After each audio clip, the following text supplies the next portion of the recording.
Thank you for joining me again on Real Gist. We've been looking at the topic, see what Biafrans are losing, the story that has to do with a man who is in Abuja. Remember, in part one and part two, I tried to look at why the reason why our people are spread all over the nations of the world is because they are looking for opportunities, and such opportunities are not found in Biafra land, and so they have to go around, and that is why we want to have our nation, so our people can return and then build the nation. We can build a nation together.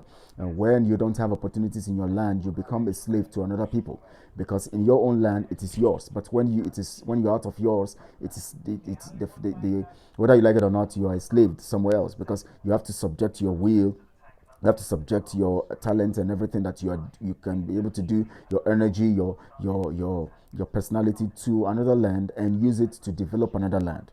That is why we want our people to return, so that we can develop our land together. We can develop Biafra land together. We have been looking at the story of this man. Now let's come to the side of the family members who are refusing this man to benefit from the family heritage. They said they want him to come back to Abuja.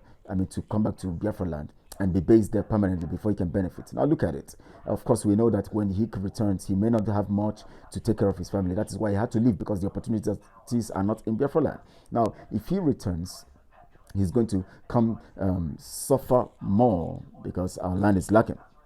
If we have gotten our liberation, if Biafra has been restored, we are certain that he could come back confidently without being afraid of anything. Nobody will even tell him. He will just return, because the opportunities are there in his land. So why go to another land when you have the opportunities in your land? That is why we want Biafra. That is why you must join us. You must join forces with us so we can achieve it. Don't sabotage it. Don't fight it. You don't need to fight it. It's for your own good. It's for the good of your family, the good of your future. Now let's look at the part of the family. Why would somebody not want to give somebody else what belongs to them? Simple as that. Greed. And sometimes what causes greed or jealousy or envy or hate, what creates that is the situation and the problems on ground. Now, the problem of slavery mentality that we are having in Biafra land, which has made people desperate for themselves alone, and which has caused the desperation for selfishness and for doing things to benefit you alone because you're afraid of the future, has caused people to deal with their partners, their neighbors, their brothers, and people around them. And that is what is prevalent in Biafra land. The slavery mentality, which has come from the problem of being under suppression and being under the British subjugation and using the Fulani as proxy, has made most of our people have this mental retardation that affects their thinking. They are only thinking about themselves because they are afraid of the future. They want to gain everything to themselves. Aside the natural greed that people can have, even when they have abundance, they want to still have more, of course, which is a sickness. I call it a sickness because somebody has and he doesn't want any other person to have. He always wants to have everything. Aside that, too, one of the main factors that causes mental degradation, mental, laxity, and mental,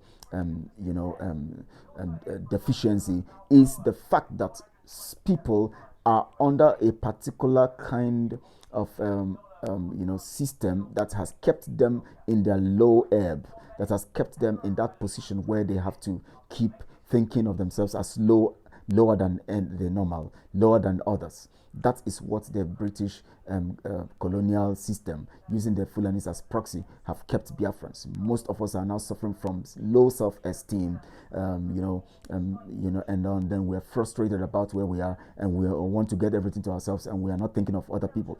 This is another lesson to learn. We want to build a nation that will help us succeed in that, where everybody will be prosperous, like the Israelis think everybody must succeed, because if everybody succeeds, then the nation succeeds. Then all of it will have less trouble, we'll have less criminality, we have less problems. This is part 3 of Real Gist. Please join me in part 4 as we look more into the story and analyze the situation. And please click the like button, share this video on all your social media platforms. Let the people join us on this so that we can together build a nation of good people, nation of prosperity, nation of collective interest, and we will seek for one another's growth and development. When we seek for one another's growth and development, together we shall live in peace, because nobody will be thinking of killing the other person to take over what belongs to them. That is what mentality of colonial governance has cost us. But now we want to break that jinx. That is why we want Biafra. Support support Biafra, and we get it together, and then we move to the promised land together. Join me in part 4, and keep on. Press that subscribe button and join me, and share to your social media platforms. Thank you so much for being part of this.